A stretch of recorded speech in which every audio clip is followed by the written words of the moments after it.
Senator, thank you for joining us toward the tail end of Oshkosh 2018. What a great week, a lot of amazing stuff here, and more important, amazing airplanes. But as somebody who's been pivotal in the fight for the future of aviation, for pilots' rights, for the ability for aviation to succeed, we sure appreciate the time to talk to you. Let's talk first about something near and dear to your heart that we talked about a few moments ago. You were the person who pushed and built the Pilot's Bill of Rights. You've been through 2 iterations, and God help us, there's a 3rd coming.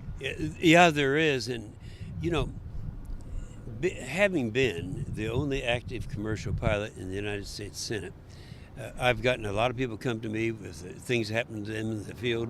Until it happened to me, I didn't really take it all that seriously. So that's what started the Pilot's Bill of Rights. 1, it worked very well. We have some improvements on it. And 2, I have number 3 coming up. But the thing I do want to talk about, because it is significant, is in the Pilot's Bill of Rights and in the FAA reauthorization.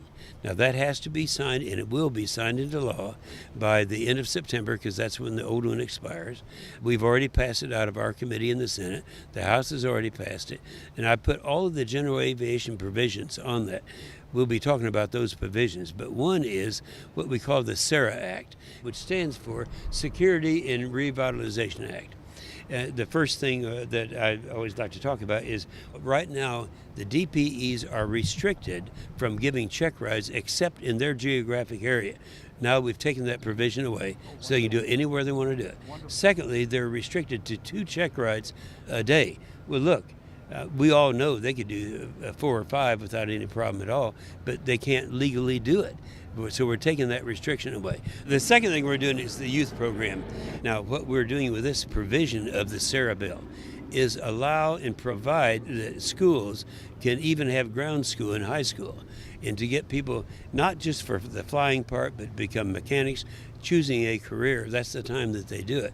The third thing, we remember when the FAA came along and they said to EAA, we're going to charge you $600,000 because of all the extra work that we have to do. So while we got a reprieve for a period of a year, it will be a permanent provision that they're not going to be charging EAA for it. The fourth thing is the Voluntary Pilot Protection Act. I can remember going all the way down to South America after a storm to help people out, deliver food and all that. But if you can't be exempt from a liability or some kind of an accusation, people are not willing to do it. So that provision is the Good Samaritan Act. That's what it is. So all 4 of those things are in the in that bill. Sounds busy. It's going to be busy. Now, people will say, well, how do you know that the FAA reauthorization bill will pass? Well, it's going to pass. In fact, it's ready to pass the Senate. It's already passed the House.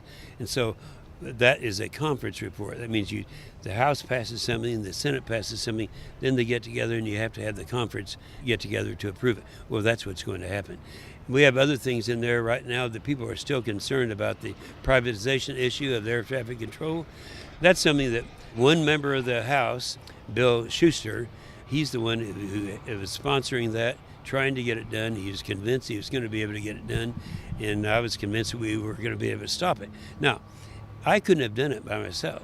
So I went to all the organizations, you guys, the AOPA, the EAA, and where we had states where we needed to have support, I just call up and say, crank up your pressure, and we were able to get that stopped.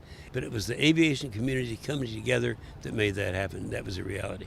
Now, people I've heard on just this trip saying, well, he hasn't given up. He's going to make one more. It's too late now, because that was a provision he wanted to put into the FAA reauthorization.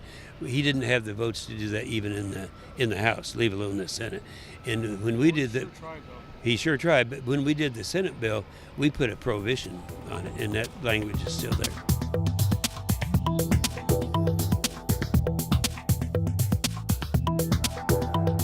Aero-TV is brought to you by Free Flight Systems designs, manufactures, sells, and supports avionics systems that improve the safety, efficiency, and affordability of flying. For general aviation, the Ranger by Free Flight is a flexible, cost-effective suite of ADS-B solutions that can equip virtually any experimental, light sport, and certified piston engine aircraft. Size, weight, performance, and unmatched affordability make our Ranger systems ideal for all GA aircraft, providing both ADS-B compliance and enhanced in-flight situational awareness in a single-box solution. To learn more, visit us online at rangeravionics.com. Continental Motors Group. Manned and unmanned, Continental has been a pivotal part of aviation and aerospace history and wants to be a part of your mission. Gas or diesel, certified or experimental, Continental is investing in your future. www.continentalmotors.aero